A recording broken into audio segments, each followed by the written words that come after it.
Welcome to the Wise Take DFS podcast. I am your host, CK013. You can find me on Twitter at CK_013, and I'm joined once again by my good buddy, Cuse, better known as The Beast. You can find him on Twitter at Syracuse with 4 E's.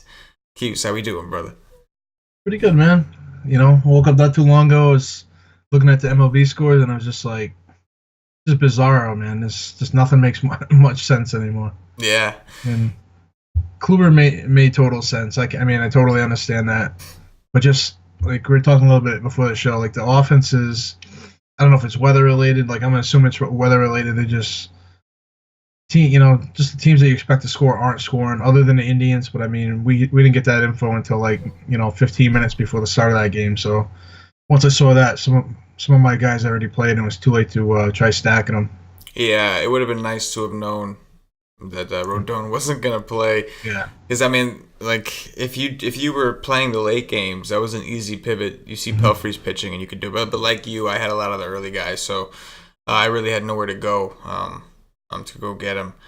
I tried the Kluber fade. Obviously, that was bad. I wrote him up in the cash article as the guy. I had him as the top listed cash guy, so I felt good about that. But and GPPs, I tried to go with Nola, and I think that regular season, it probably would have been a more successful strategy. Like in the middle of the season, the heart of the season, maybe a more successful strategy. But at this point in the season, it's like you said, Cuse, man, it's just wacky things happening, and honestly, it's not so much wacky things in the baseball world. It's like the stuff you expect to happen starts happening. The big favorites start winning, and it's just from having that GPP mindset from throughout the year. We're trained to look for these fade this, and the unexpected is going to happen.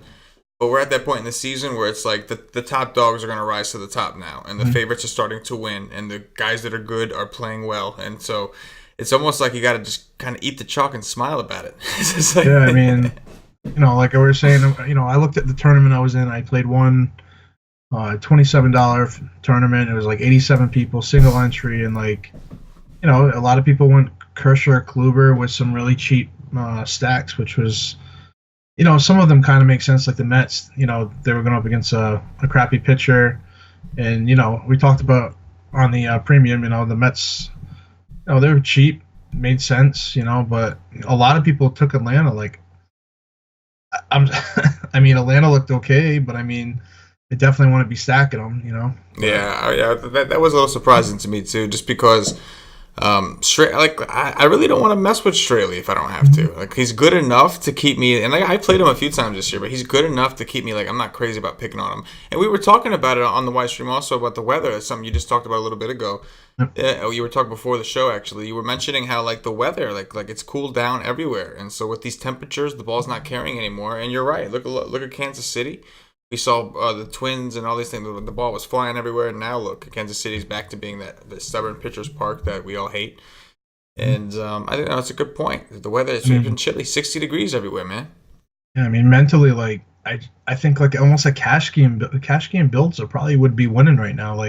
There's no full stacks going off. The only thing that makes sense is these cheap stacks, because you're trying to get value, and then in the correlation there, the expensive stacks, other than the Indians, who have just been on such a roll, just aren't working.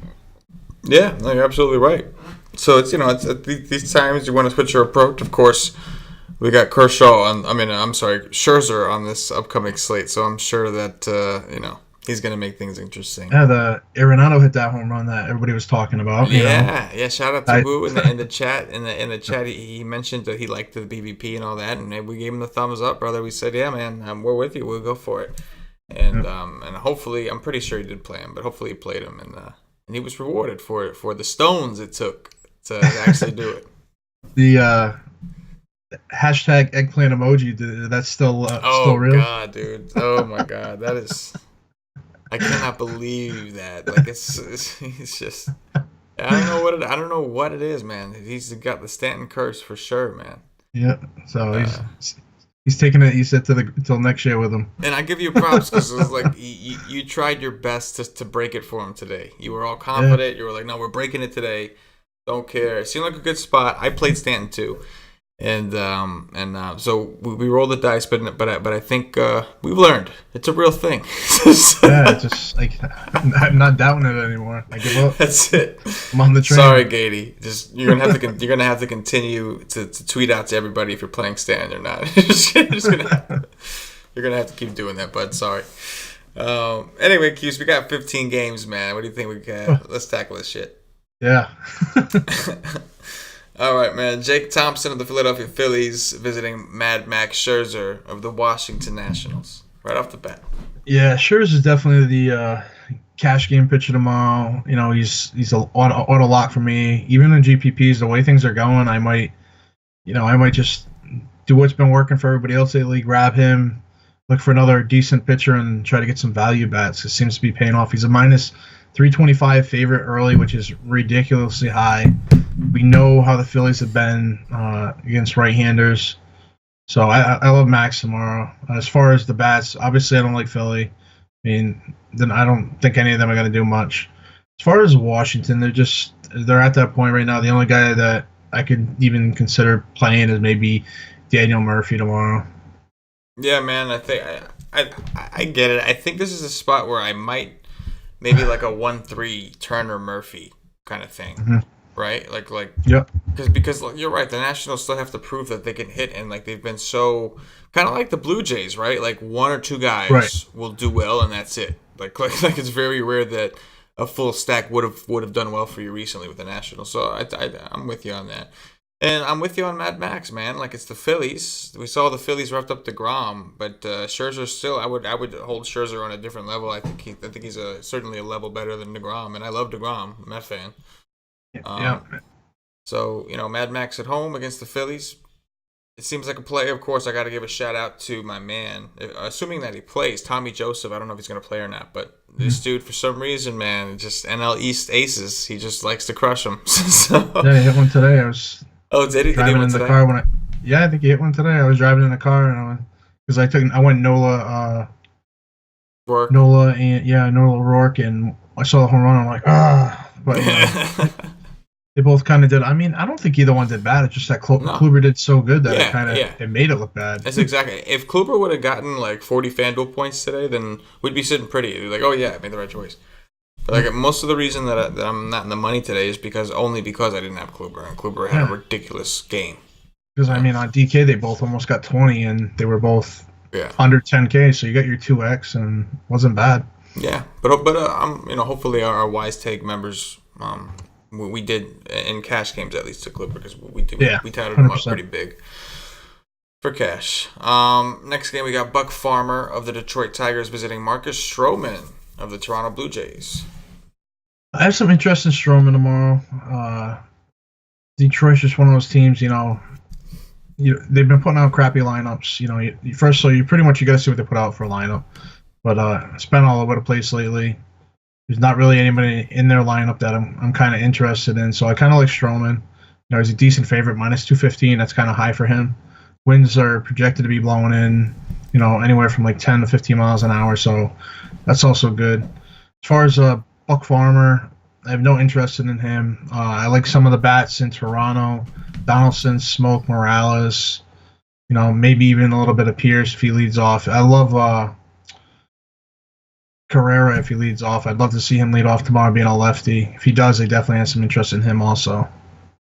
Yeah, I like that. I like all those takes. I think Stroman is certainly in play. We haven't seen a very high ceiling game from him, but I think the Tigers could be that team for him to get it against. He's at home. 8,200 too. It's on FanDuel. Do you know what his price is on DraftKings by any chance? Mm-hmm. It is. Make sure it's draft. Stroman? Yes. 8,100. Wow, 8,100. Oh, yeah. Man. Yep. Wow. That's on DraftKings. That's like, damn. I mean, don't get me wrong. He's 82 on FanDuel, but it's just for DraftKings. That's a pretty good discount, because there were times this year where he was like 11. Like, you know what I'm saying? So you got Scherzer up there. Scherzer's up 11.6, but everybody else after that, it's kind of like in that mid 9s to like 8s. So you got a lot to choose from. Yeah, man. Yeah, I definitely like Stroman tomorrow, and I like the Blue Jays too. Maybe not a full stack, because like I said, they just haven't been getting it done. But like some mini stacks, I wouldn't mind. I wouldn't be opposed to it. Amir Garrett of the Cincinnati Reds visiting Seth Lugo of my New York Mets. Amir Garrett all season's been one of my favorite plays. Like up until he got hurt earlier in the season, I love this guy. He did really well for me. The games that he did have a few really bad games, I didn't have him, so it worked out well. So I wanna see if he had any rehab starts or any of that stuff. If he's no restrictions and he's had a few rehabs that look decent, I'm definitely gonna have some interest in Amir Garrett if I'm playing multiple lineups for GPPs. Lugo, I really don't have any interest in. As far as bats, I can't. Cincinnati, I really thought they were going to go off today. That's another team that they had some great BVPs. They had just their lefties profile well, and I think they ended up with like 2 when I looked earlier in the day. I don't know what they ended up with. Yeah, and the Mets, I want them up against a right-hander. Some of these guys, I don't really want them. I don't want to be using them against a lefty. But if the value's there with some of these guys, so I mean, a lot of people have been stacking them. They've been doing pretty well. Like you look at they're not getting shut out by anybody. They're putting up like average amount of runs. So I mean, the values are paying off for these guys. I think Nemo had 2 home runs today. I kind of liked him and Dominic Smith. But I only played one lineup, so I didn't have them. But I mean, some of these young kids are starting to hit, and you got to give them a little bit of respect. Yeah, I think I'm with you. I think what we saw today from the Reds, I think that was probably a mixture of the point in the season. A mixture of Matt Harvey trying his best. Like coming off a terrible game in Houston. So Matt Harvey's like at this point he's like fighting for to be relevant. He's fighting to keep his job in the league at this point. Like that's how bad he's become. And I know you were mentioning that obviously he's a local guy by you, so you've been hearing a lot, and like a lot of people basically. Then you mentioned a lot of people that know him have kind of more or less like his confidence seems shot, and that's obviously huge for a professional ball player. Yep. So yeah, man, I'm not opposed to going to the Reds tomorrow, but it could have been a product of this weather too. It's been cooler here, man. It's been cooler over in the Northeast. Nice. And I'm seeing maybe 70 degrees game time, so I think they're in play. And I think Amir Garrett, I'm on the fence with because we know he has that upside. We saw what he could do, Right. And these Mets strike out a lot. The thing is, the old Mets, the Mets with Cespedes and Neil Walker and what's his name, Jay Bruce and all these guys and Duda, those Mets were bad against lefties. These Mets that they have now, they're actually like they've gone predominantly right-handed now. Now, of course, Brendan DeMoe, who had 2 home runs today, Dominic Smith. But now you figure, aside from Jose Reyes, you got his Drupal. Drupal was one of the only ones that have been hitting lefties this season. Darno, definitely better numbers against lefties. Lagares, he pretty much only played against lefties. Rosario's a righty. You can only assume, because we don't know much about him yet, that he hits lefties. So that's what scares me about Garrett a little bit. Like, I want to pick on him. I do. Like, he's going to be in consideration for me. But I'm going to have to look deeper into that and see how they profile and all that kind of stuff. But I'm on the fence with that one for sure. Yeah, I mean, earlier in the year he had some really good K upside. Yeah, he did. And like the Mets, they strike out. So yeah, but his issue is like, if I remember right, his control was. He had some games where he had his bad games. He just walked everybody. Yeah, and that could be an issue. So maybe it's a situation where we got to wait and see who the ump is. Yeah, I want to see that, and like I said, his rehab assignments are something I want to look into. That's a good point. Wade Miley of the Baltimore Orioles visiting Mike Clevenger of the Cleveland Indians. No interest in Miley. Clevenger, although he's had a few good games mixed in. Like if I remember right, there were games that like I really liked his matchup. He had good umpires. He was going up against teams like I think one of them was like the Coors Hangover. So I think he's like a fool's gold tomorrow. I know he's 7-8, but I really don't have any interest in him. As far as the bats, I like both bats for this game. I think Cleveland's just been crushing the ball lately, but I'm not going to go, I'm not going to probably full stack anybody tomorrow right at this point. But I mean, the way Cleveland's been hitting, I mean, how do you really say no to them? They're projected at 5.3 runs, which is pretty good for tomorrow, going up against Miley. So I think they're going to be pretty popular. As far as Baltimore bats, I like Mancini. He's been hitting really well against righties. There's probably a one off for even like a little mini stack of you know Mancini, Chris Davis, or Mancini, Jones. It's another team that I'm not going to get a full stack of. Yeah, man, I'm with that. I have a little bit of interest in Clevenger, just a little bit, because the thing about I look at Beckham leading off, and he went on a tear and everything, but now that he's calmed down, he's almost a guaranteed strikeout against righties. Like, you know what I'm saying? Now that he's back down to earth. Against lefties, don't get me wrong, like we've seen this guy do damage, but against righties, he strikes out a ton. That was one of the issues he had on Tampa. So I think we have to look at Clevenger for GPPs. Plus, I see the weather, some drizzle, but 59 degrees, winds blowing in about 10 miles an hour. Yep. So he's worth consideration. He's pitched well enough, I think. And Baltimore's been so inconsistent. The one consistent thing that they do is strike out. So it's like, we can certainly consider them. Obviously, Austin Jackson at home run today. He's one of their lefty guys. It's like when the Indians play lefties, it's like you have to know which ones to play. Right? It's like you have to know, like you got to be careful with who you pick. And I see question marks by both Jose Ramirez and Yandy Diaz, two of the guys they're better left-handed options. So we want to monitor that. But yeah, man, listen, coming out of that hitter's park in Chicago, now coming home, a little chillier, winds blowing in. You know what I'm saying? Like I wouldn't be surprised. You're right, 5.3. It seems low for the Indians because of what they've been lately. But if you look at the overall slate, it actually is still one of the higher ones on here. So, that's a good call, man. Yeah, I mean, Clevenger had 32. These are DraftKings points. He had 32 his last time out against the Royals, and then back his other big game was against Tampa Bay, which strikes out a lot. Other than that, he mixed in like 3 games where he had a combined 3 points. Mm-hmm. So, just somebody you just want to be careful with. I want to go too crazy on him, but I mean, I can understand the upside there. He's a boomer bust. Yeah, for sure. Chris Archer of the Tampa Bay Rays visiting Drew Pomerantz of the Boston Red Sox. I want to look into it, like something in my. I'm sort of having like one of those, like the bells is going off. Like Archer, he either pitches really well in Boston or it's the total opposite. Mm-hmm. So it's something that we got to look into. I know there's definitely he has history there because division opponent. So I want to look into that. I think he's going to be overlooked tomorrow simply because of Scherzer and because of his price.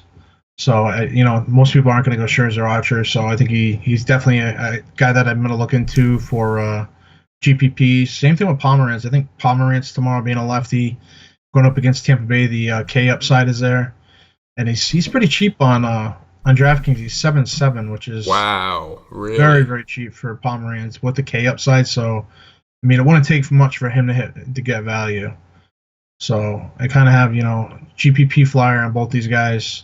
As far as bats, as far as bats, like I'm kind of like, there's a few guys for each team. Like I don't mind playing, but it's not neither one of these teams are a team that I'm going to stack tomorrow.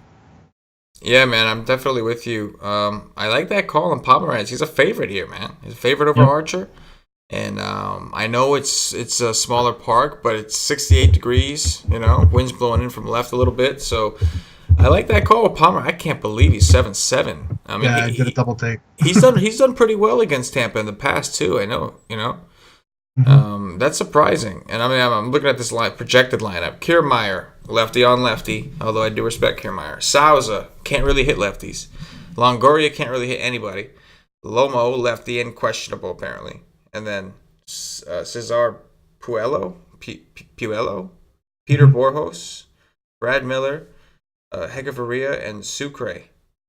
So, I mean, on DraftKings, I don't know how you don't play Pomerantz tomorrow. Probably, I mean, in both formats, I think he's viable. 7-7 against the Rays. So I brought the stats up for Archer. This year he's pitched 1 game, and he actually did really, really well. I changed it before I looked at his innings, but he had like a 1-point-something ERA. So that 1 game this year, he pitched well, but not, like I said, he gets blown up in Fenway. And I remember this year when he did pitch there was a talk, and he ended up pitching great, so it didn't work out. But in his last 3 years at Fenway, his ERA is a 7.65, I'm trying to see it. He's got 4 games, 0-2. So I mean, he hasn't done well. He's at Fenway in his career, but he's had 1 game this year where he did really well. So just keep that in mind. Yeah, no, that's a good point, man. That's definitely a good point. Jose Urena of the Miami Marlins visiting Michael Fulton-Nevitz, the guy I don't think anybody truly understands of the Atlanta Braves. Yep. Are we going to see another one of these freaky 20 strikeout games from this dude against Miami? Never. I don't think you'll ever see that again. This game, this is this. I said that earlier. This on the premium stream. Like this game, like I can't figure either one of these teams out. Can't figure either one of these pitchers out. So this game's just like up in the air for me. First look. I mean, either pitcher. Like, do I? Obviously not in cash. GPP. They're just. I don't really have a good feeling. So, I mean, this game right now is it's one of those scratch-off games for me with 15 games on the slate. And both teams got a decent run total, though. Mm-hmm. So, I mean, if you can get some value bats in there, maybe a one-off from each, I don't mind it. I'd like to see, I'm very curious of how popular Miami players will be. Not that I think they'd be, not if they'd be chalk, but like how low owned could we get them? Considering the last time Fulton-Nevitz saw them in Atlanta, he put up 59 FanDuel points. He had 13 strikeouts or some shit in 6 innings. So I'm just curious. I doubt people are going to be dying to play the guy again. Like, I'm sure he'll get some people will throw him out there. Some people are going to look at the game logs and say, oh, man, they pitched a phenomenal game last time. They're going to throw him out there. But I'm just curious how many people are going to play Miami. Because Miami, I think they had a pretty good game today. And it wasn't great, but I think they put up like 5 or 6 or 7 runs, something like that. But so like I'm curious because they made Urena the favorite, which is kind of surprising when you consider the pitching, like what Fulte did last time, and the fact that Urena hasn't been very good. I got no interest in Urena. I'll make that very clear. But you're right; he does a pretty good job of limiting damage. Right? Like we don't want to play him because there's no real K upside here, but he does a pretty good job of limiting damage. I still think Freddie and Inciarte, I still like that combo. You got upside for stolen bases. And for Fulte, man, like I said, I don't think I'm going to go there. I think there's already a few pitchers we talked about that I like, and I don't think Fulte will be popular enough to where it's going to kill you if you don't have the guy. But the question is, do I want to pick on him? Because like you said, this is a pretty high total here. And I wonder if people will maybe avoid that because of the success Fulte had against them last time. It's one of the games, like, looking at, I got the ADIs in front of me for tomorrow and stuff like that, ADIs, VMIs. A lot of the trend that you're seeing is that everything's pitcher friendly right now, and because of the weather, like we were talking about earlier. But this is one of the games that it's on like in the summer it would be average, but with everything else being cold, it's a really good spot. It's actually a really good spot. So that's maybe part of the reason that the Vegas sees that, and so they bumped the totals are up there. Yeah. So we're gonna have to dig in there. We might end up with more interest in the bats there than we do at this moment. Yeah. Jimmy Nelson, Wise Take favorite of the Milwaukee Brewers, visiting John Lackey of the Chicago Cubs. I have a little bit of interest in even both these pitchers. I want to see how Lackey has done against the Milwaukee bats. If it's something reasonable, I'm definitely going to have some interest in him. And the same thing with Nelson. I want to see how they profile against each team. They both have the ability on good days to get you the value that you need. As far as the bats in this game, I'm probably not going to touch either one because it doesn't look like it's going to be a hitter friendly conditions. I might get my normal. If I'm off Nelson, I might have some exposure to Happ, and for Milwaukee, I'll try to look for some value if I'm not playing Lackey. But it's not a spot I'm going to touch for bats right now. Yeah, man, it looks like we're going to have 10-mile-an-hour winds blowing in, 64 degrees. Definitely seems more of a situation where we might want some of these pitchers instead. We did see we saw what's his name, Chad Kuhl, the smooth sounds of Chad Kuhl. We saw his smooth sounds completely dominate the Cubs a few days ago. Shout out to Gadsab, he did call that out in the Y stream. So I can kind of see the trend. I think Nelson's legit. I think he's pretty damn good. So don't mind him. What's his price on DraftKings? Do you know? Nelson is 8-7, Lackey's 8-2. So they're both like pretty. They're in that middle of the pack tier. Yeah, yeah, for sure.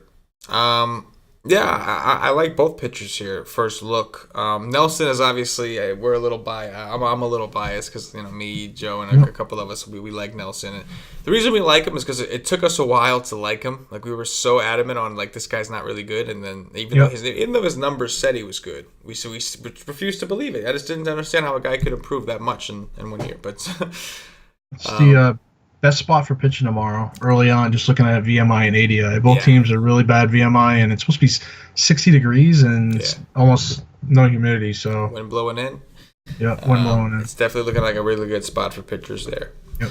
Masahiro Tanaka of the New York Yankees visiting Martin Perez. I'm not sure which one it is. Martin Perez, I think. I think I'm thinking of somebody else. But anyway, that's the game. I have some interest in Tanaka for GPPs. If I'm running like 10 lineups in, I'll throw him in a few. I think he can get the K upside, especially against Texas. As far as Martin Perez, he's actually somebody I'm probably going to target tomorrow. Yankees, we're starting to heat back up. Is Sanchez back? How long was his suspension? I think it was 4 games. So I think he should be back. I think he's projected to be back. Yeah, I think. So I mean, if he's back, that makes the whole lineup. Yeah. They're hitting. I think they put up like 9 today against Baltimore. So Yankees are going to be one of the teams I'm definitely going to have interest in, and might get the 3 or 4 man stack in tomorrow. As far as Texas, in the lineups, I'm not taking Tanaka. I have some interest in DeShields and Chu. DeShields has been pretty quietly doing really well, and a lot of people really really know how well he's been doing. Mm-hmm. Like he's got 5 out of his last 4 games, he's got double digits points. So, and he's still fairly cheap leading off. A lot of think Gallo will probably be popular, just being a lefty. Going up against a good pitcher, his ownership might be down. Other than that, that's probably it for me. Yeah, man. I think Tanaka's worth consideration. The only thing going against him, obviously, is his environment around him. The Yankees are finally going to have some warm weather. They've been playing in the cold weather. It's been freezing in the north. Not freezing, but it's been cold in the Northeast. New York, Baltimore, all these places have been chilly. And so 84 degrees, it's a little warmer. I wouldn't be surprised to see the Yankees a little more loosened up. And they had a day game today, so they got a little extra rest. They traveled today, and then, the game's not until 8:05 for them. So, yeah, man, I think the bats on both sides are interesting to me. And Tanaka, I'm totally cool with, like, for GPPs if you want to try it, because we know he's got the upside and we know Texas strikes out a ton. But it's going to be hard for me to pull that trigger and let these bats go. You mentioned Joey Gallo. If he gets moved back down to that 6 hole, I wouldn't be surprised if they did that. But if they did that, I think his ownership would take his ownership down even more, because there's a decent amount of first basemen, I think, already that we've discussed. We got Votto, we got Freddie Freeman. Like we have a bunch of guys. E5 against Wade Miley. You know what I'm saying? Yep. So this is a situation, like you said, people might not want to go to Gallo because it's a more respected pitcher, and with the way the weather's been, this is one of the better hitting environments on the slate. So I would expect this game to go off. And I love the Yankees, man. Judge, Gary the Goat, Starlin Castro, Matt Holliday, even Todd Frazier. I like all the Yankees here. Yeah, I mean, how chalky do you think it could be? I mean, we really haven't mentioned too many lineups that we really love. So I mean, yeah, they've been scoring a ton of runs in the cold weather. So I think it's definitely going to be up there tomorrow. Oh yeah, 100% ownership wise, they're going to be up there. Them and the D-backs, who we'll get to later, I think. And maybe the Indians too. And maybe even the Indians, because the way they've been playing. Yeah, so there's going to be some chalk, but you might have to find different ways to differentiate. Yep. Let's see. Matt Moore of the San Francisco Giants visiting Lucas Giolito of the Chicago White Sox. What is Giolito's price on FanDuel? Do you have it in front of you? 7-7. Wow. Matt Moore is 5'9", and he's 7'7". He's 8-3 on DraftKings. Wow, no kidding. I really liked the guy just before I saw the prices. Yeah. He had a really big game last week. He struck out 10 against the Rays. So I guess that's all it takes nowadays. Just have one. Yeah. So I mean, for GPPs, I think if you're playing multiple lineups, I might throw some in with him because San Fran, they're coming off the course. San Fran. They're terrible. They got nothing to play for. The only guy that I've been really playing is Span and Panic. Panic more than anybody, but Span against righties. So I mean, Matt Moore, I'm not playing, but Giolito, I definitely have a little bit of interest in. And if I'm not on him, like I said, Span and Panic. I'm gonna keep playing Panic. I don't care if it's Core's effect or not. When he's been so hot, I'm just gonna keep riding it. As far as the bats on the White Sox side, I think you can get some really, really good value plays, especially against Moore tomorrow. Depending on what they put up, you can't really predict what they're gonna put up for a lineup because it's all over the place every day. But Bray is definitely somebody I'm gonna have interest in going up against a lefty, and you got Sanchez and all these other guys that are super, super cheap that I'm gonna have interest in depending on where they're batting in the lineup.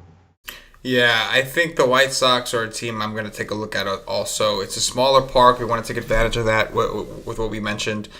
They just had Kluber. They had a lot of Kluber. And the thing about the pitching matchups that they've recently seen, what they had Carrasco, Bauer, Carrasco, and Kluber. You know what I'm saying? Like, Bauer is the weakest link, and he's having a phenomenal season. so it's, we got to keep that in mind as Matt Moore, a lefty, comes into town. Now, I know that these aren't the same lefty mashers with Todd Frazier gone, and I forget who Avisel Garcia is back, right? Yes, I believe so. So that helps for sure. So him and Abreu right there. Even Davidson, Kevin Smith has been hitting lefties. So I definitely think the White Sox are in play against Matt Moore. I really don't mind it. And, the Coors effect, it could be a thing, but one thing we know about the Giants is they really don't strike out a ton. Like, they can be really, really pesky. So, they can take away. And just the price, I think that's a little too much. I'm not quite sold that he's ready at that level yet for me to pay that much for him. You know what I'm saying? He's on DraftKings. He's more expensive than Pomerantz. Right, but I mean that's in GPPs. That's the thing. Nobody's going to own him because from a game theory perspective, sure. Yeah, people aren't going to play him. From a game theory perspective, they're going to say this guy's too damn expensive. And the Giants, like as a team, you're right. They don't strike out much, but they have that game mixed in every so often, and they do have it. So, and yet, like Matt Moore's just one of the guys you can't figure out. Like, I'm a diehard Giants fan. Try to watch as many games as I can this year, but this year's been really tough. Going into his last outing, like I forgot who he was going up against, but he had 4 good games in a row, and everybody was on him, and I was like, this is the perfect spot not to play him because I just had a feeling he was going to blow up, and he did. He blew up. He was terrible. But, I mean, he's just one of those guys that you just don't know what to expect. So, I mean, I'm probably not going to play him tomorrow, but I can understand him, and I can see him going out there pitching like 6 innings, striking out 7, and giving up 2 runs and doing somewhat decent. Yeah. No, I could see it. Irvin Santana of the Minnesota Twins visiting Ian Kennedy of the Kansas City Royals. I can't figure out Kansas City lately. They're baffling to me. When the only day that I really liked them this week was not tonight, the night before, when I thought they really profiled well. Besides that, I don't know. They're not doing anything offensively. Are they in the wild card hunt or? Oh, Minnesota or Kansas City? No, Kansas City. I don't remember. I don't think that. I don't think they're like. They're playing like they're not. Yeah. But I kind of have some interest in Santana because of that. I think he's a little bit too pricey for me. On DK, he's 10-3, which is I kind of want like 22 from him. I'm not sure he can get me that. His Vegas is only like a -119. So it's not strong enough for me to pay that much for somebody, especially with the options that are out there tomorrow. Kennedy's the guy I'm going to want to target. I love Minnesota tomorrow. I'm hoping that they're going to be a sneaky stack, and a lot of people don't play them tomorrow. As far as Kansas City, the only guy that I'm probably going to be interested in is Hosmer if I don't have any Santana. Yeah, no, I think that makes sense. You mentioned, we talked about it a little bit before. It's not as hot over there anymore, so the temperatures are dropping. You're going to find there's not as many runs to go around. This is the kind of park I think where Kennedy kind of thrives in. He's a heavy fly ball pitcher, and so this environment where the ball's not expected to carry as much, I think it favors him a little bit more. I still don't think I could pitch him quite yet, just because I do respect some of these Twins bats. I mean, they kind of came on strong here towards the end, and even though they haven't been the greatest lately, you gotta respect that they can, and that they're not necessarily home run dependent. Like these guys can hit. Like Dozier can get it, he can get anything. So, I don't mind, like you said, Hosmer and Santana. This is a nice call. I don't mind that at all. And honestly, I don't mind attacking a guy like Santana in this kind of park. Again, I think the Royals for me, it's like as outside of Hosmer, I think I would do a stack or leave it. Hosmer's the only guy that I would play as a one-off here. Mm-hmm. Maybe Moustakas, but I don't know. I know he hurt his knee, and then he didn't look all that great today. Does the Kansas City run total, does that kind of shock you? I think that's kind of high. I would expect it to be like 4-3 or 4-2. Yeah, well, I think what it is, it's like, so what's the line? 9 or 9.5? It looks like I would just say 9.5. Yeah. So if you would say 9.5, that would seem right. With with the way Kennedy's been pitching. Right. You know what I'm saying? So, I think it's more because Santana's not a heavy favorite. Like, you would expect Santana to be favored a little more, I think. And, you'd expect to see maybe, 5.3 for the Twins and then 4.3 for the Royals. But I think this is just showing us that they think that Ian Kennedy's got a shot in this game. Agreed. Right? Because, I don't think there's going to be 20 runs here. You know what I'm saying? No, I don't think you're going to see too many games with that many for this season. Right. Unless it's in, Texas or some shit. Or Arizona. Trevor Williams of the Pittsburgh Pirates visiting Luke Weaver of the St. Louis Cardinals. Wow, he got expensive really quick. Yep. Williams is he's been one of those boomer bust guys too lately. Cardinals, I can't figure them out. I think because they're going home though, they're going to do a little bit better. You know, they were doing not so good when I looked earlier tonight. Right. Kind of upset with the Cardinals because they were super. There was a really good stack against a lower tier pitcher and some really cheap guys, and they were doing nothing when I looked. So I was kind of disappointed, but they are going home. With the guys that are already out there today or tomorrow, I already have enough interest in enough pitchers where I'm probably not going to play Williams. But I mean, I can understand if you want to throw GPP flyer on him. He's had some really decent games. So he's 6'8" on DK. He's had games where he's gotten 4X out of 2 out of the last 3 times, so I don't mind that. Luke Weavers was one of my favorites when they brought him up. I was on the pod, and he's one of their top prospects. But you really don't know what to expect from this Pitt team. They're another team that's just throwing about a bunch of guys, young kids, rookies, trying to get a feel for them. So I mean, he's a little bit expensive, but if you can get the win, quality start. Not get blown up. I think he can do good enough to do well. Even in cash games, I wouldn't mind Luke Weaver. -173, it's not too bad at all. As far as bats, you're not on Weaver. There's a ton of value in Pittsburgh. You just for one-offs, like Moroff still batting second. You got Leplo that people like a lot in that lineup. His price is starting to get up there a little bit, so I'm kind of off of him. As far as the Cardinals, I'm all over the Harrison Bader train. He was 2 for 2 early when I looked. Guy's still hitting. I mean, he didn't hit a dong yet, but guy's definitely producing fantasy-wise. So definitely a guy that I'm interested in along with DeJong. Yeah, man. I get it. I have a little bit of interest in the Cardinals. Like you said, we'd like to see them make up a little more. They didn't look too good in San Diego, but that was San Diego. Yeah. Yeah, Luke Weaver, man, I like this kid overall. I think over at Wise Take, we were a lot more progressive with him when he first came around. We were willing to give him a few shots. We were all in that game where against the Brewers, I think. We were all pretty heavy on him that day when he had that dominant performance, and then all of a sudden he became $1 million to play. But for me, 9K on FanDuel is just too much, man. I can't pay 9K. The guy's not proven enough for me yet. I know he's been pitching well. I just can't pay that much for him. So it's I think he's fine, and I think he could have a good game. I just think there's a lot of pitchers that could have a good game that make more sense from a point per dollar perspective, or at least taking that risk. I don't think I want to take a risk on FanDuel at 9K for a guy going up against a team that's known for not striking out a ton anyway. You know what I'm saying? And he's just not proven enough. Like, I would take an elite ace against him, but Weaver, and he could be. Maybe next year Luke Weaver's going to be that guy. But the Giants don't strike out a lot, right? Yeah. He got 9 strikeouts against them.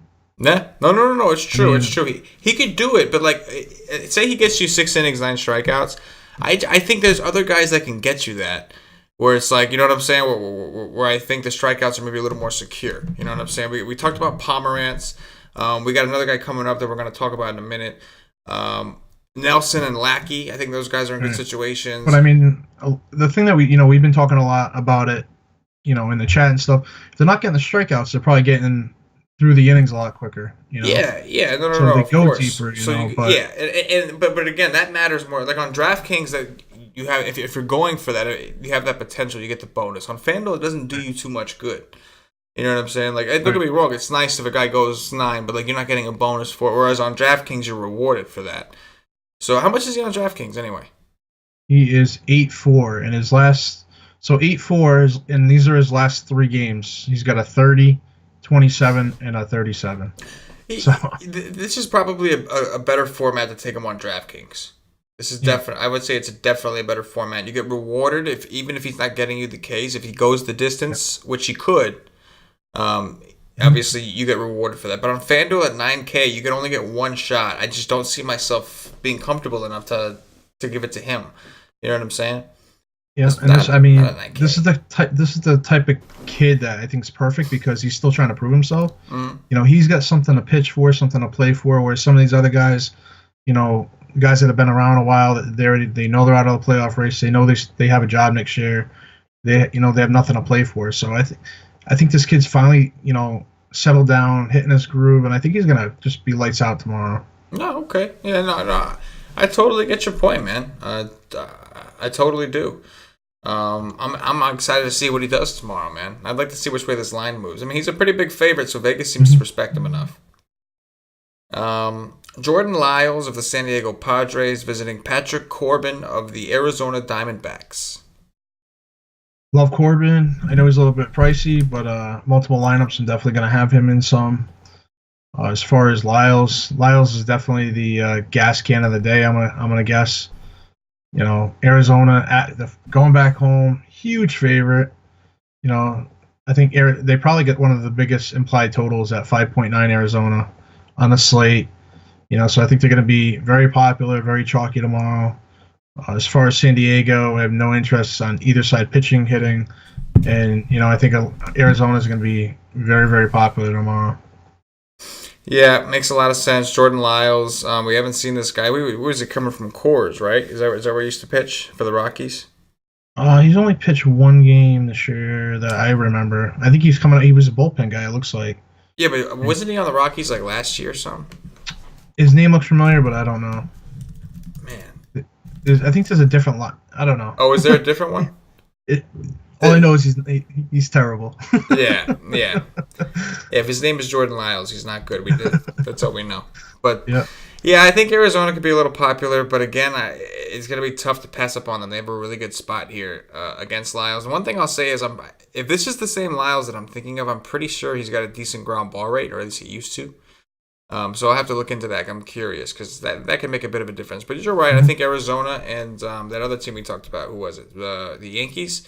They'll probably be two of the more popular teams. To be honest, I have a little bit of interest in depending on what lineup we see, I might have some interest in the Padres here. It's nothing against Corbin. I think Corbin's actually, he's having a great year. He's coming around, and I always thought he was kind of decent, but still, we got to respect the ballpark, and it's a huge park upgrade for San Diego. They've been playing over there in that way, and now they're going to come here with the altitude and all that. So like I think the Padres could be a sneaky little stack, potentially, if you're not interested in Corbin. With that said, I still think Corbin is in play for GPPs because it is the Padres. But what do you think? Last 5 games, combined runs he's given up in those 5 games is 2, and against some pretty good at Colorado, Giants who suck. Mets who, they had a lot going on, but I'm not so down on the Mets as everybody else. I think they've been playing pretty decent for what they have. Houston and Chicago Cubs. So I would say 3 out of 5 of those teams are pretty good, and he's given up a combined 2 runs in 5 games. So I mean, now you're getting the Padres. I wish he had some games against the Padres where we can see how he did against them. Yeah. But I don't see any. Just looking real quick. I think he's gonna be really.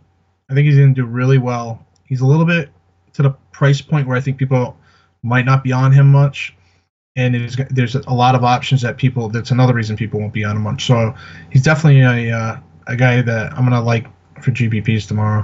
Yeah, I definitely think he's in play. But one thing about these Padres, and I keep an eye on them for a while because like last year they won me a lot of money, so I monitor them throughout the season. One thing about them is they can be very heavily right-handed. They can throw a ton of righties out there, and I respect Corbin. What Corbin's been doing. Don't get me wrong, but at the same time, it's hard to ignore the boost. Like Corbin, the Padres are projected for 3.7 runs.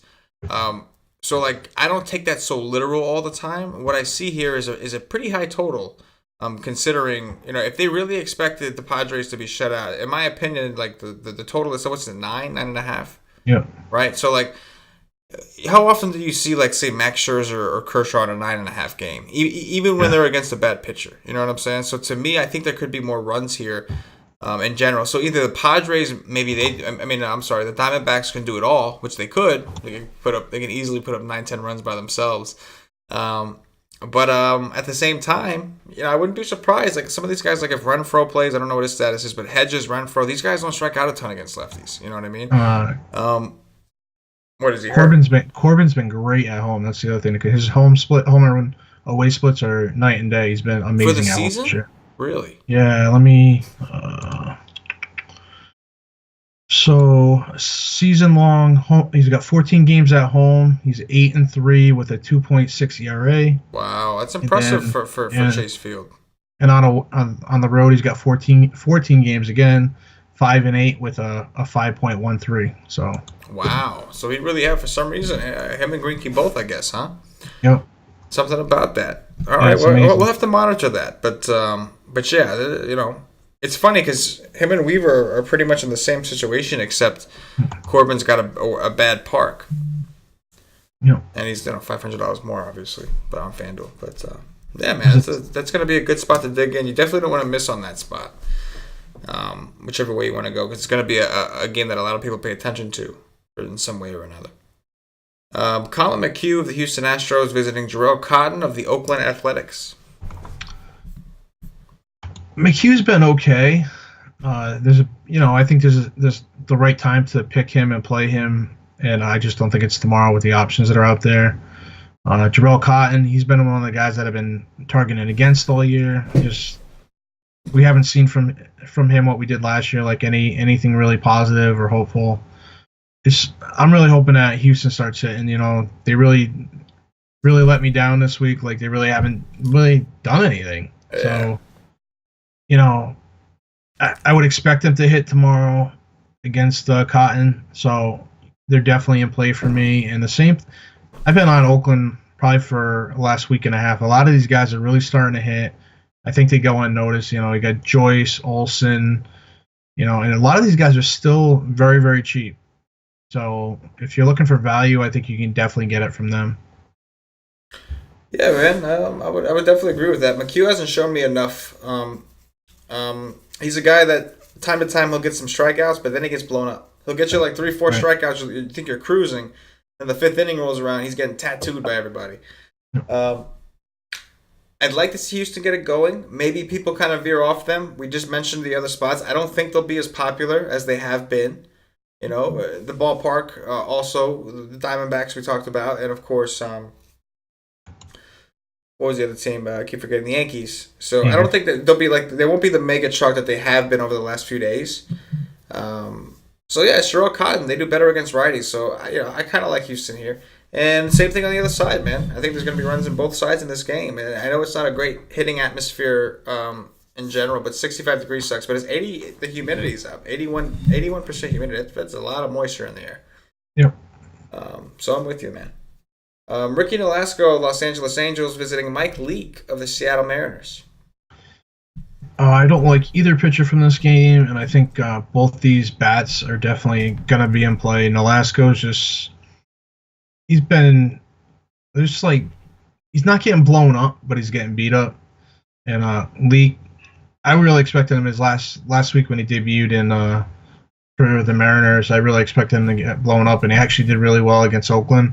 But this lineup's not Oakland. You know, I really like the Angels lineup, and I think tomorrow they're gonna take it out on Leak. So they're definitely a sneaky stack to keep an eye on tomorrow.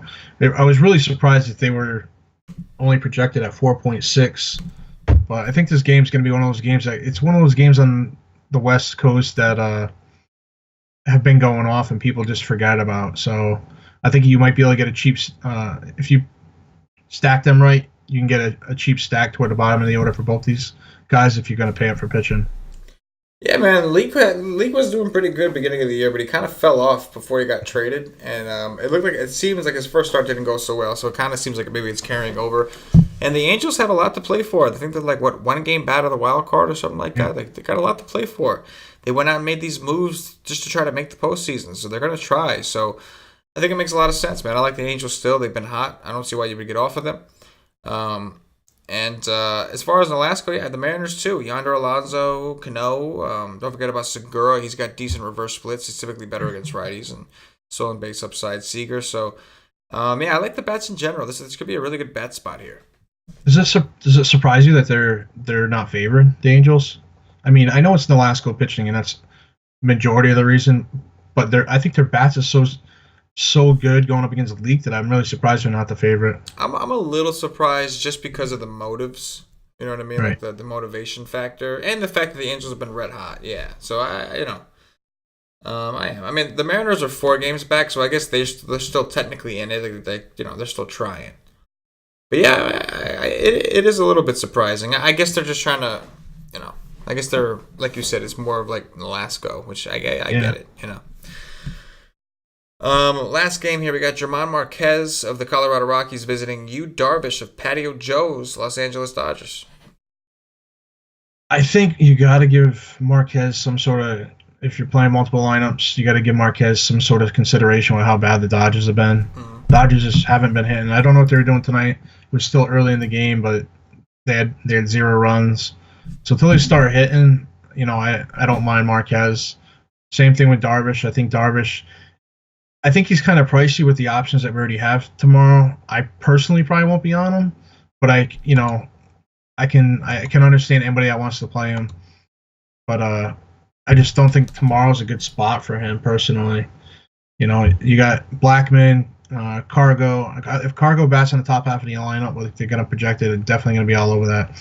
But some of these Colorado lefties, I think they're going to be definitely in play. And I probably won't touch any of the Dodger bats until they start hitting again. Yeah, man. I get it. I think obviously I want to take a closer look at Darvish. I know what the Rockies just did to Kershaw.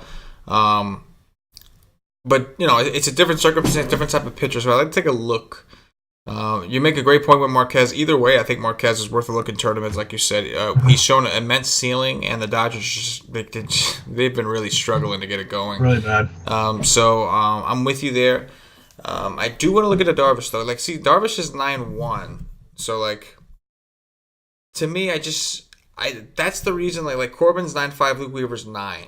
So I just feel like I could see maybe playing one of those guys over him, but I can't see choosing to play them both over him. You know what I'm saying? Yeah. So, we've got some decisions to make tomorrow, man. But Dodgers got 1 run so far tonight, so wow. Still short, yeah. It's gonna be an interesting day tomorrow. This is the last baseball pod for the week, actually. Yep. So we'll have the Y stream tomorrow, and then the weekend it's all about football, man. Oh, I can't wait, man. Oh yeah. Football season started off great. The Patriots got beat, so yeah, Patriots got beat by the Chiefs, bro. Yeah. Dude, matter of fact, my season 9.5 point favorite. I'm in 1 season long league, and right now, the only guy that my opponent had for this week was Tom Brady, who got him 3 points, and I had the kicker, Santos, and he got 6 points. So far so good, man. My kicker outscored his quarterback. So far. Yeah, I mean, I caught some of the game, but I saw Tyreek Hill already had a 100-yard game on a touchdown. And Yeah, on one play. Yeah, there was one big is bomb. that what it was? The one big bomb, that broken coverage. Alex Smith didn't miss him, and then Kareem Hunt just had a monster fucking game. He just went nuts. That's what we've been talking about. System, like a lot of teams. Kansas City's a team that you always want to take a running back, and they could put anybody back there and I'd play him. But the thing I've been asking about the most is the Patriots running back situation, and we saw who got 3 touchdowns today. So Ulysses, yep. Yeah, that's something to monitor throughout the season. That dude's really talented. The only reason he didn't get the shine was because they had Shady McCoy. Like there was always a good running back in front of him. But But that shows you the thing I took from that, and then maybe most people won't, is everybody was high on Blunt. And he went to Philly. I'm telling you, the guy's not going to do much, and that's why I've been and yesterday's chat was all over Sproles, and I'll be big on Sproles this week. Yeah. Well, they'll have to find out on the Y stream, or they'll have to be able to be a member to read your article to see some of the guys you like. But anyway, brother, let's make this quick pick 'em lineup, and then we'll get up out of here. Sounds good. Tier 1, we got Archer, Nelson, Santana, Darvish, Tanaka, McHugh, Corbin, and Lackey. 1 second, I'm trying to get it up. Sorry. Yeah, no problem. No problem. It's a 15 gamer, so looks like there's a lot of options in these tiers today.